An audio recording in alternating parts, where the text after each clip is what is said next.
பார்வதி பார்த்தாள். ஐயையோ, புத்தி இல்லாத பிள்ளை, அறிவில்லாத பாலகன். அவன் கீழே விழுந்தா பெத்தவனுக்கு பிள்ளையா போய் சேர மாட்டானே. இறைவா, உடனடியாக அந்த பாலகனை நீர்தான் போய் காப்பாத்தணும்.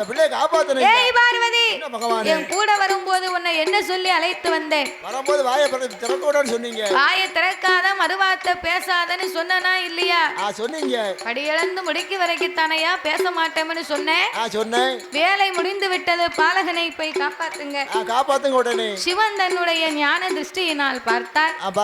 சத்தியம் செய்து கொடுத்தாலே என்பெருமான் கோபால கண்ணன் மேல அவர்தான் இப்படி ஒரு சூழ்ச்சியை ஏற்பாடு செய்திருக்கிறார். இதை அறிந்த சிவன் காப்பாற்ற முடியாதென்றார்.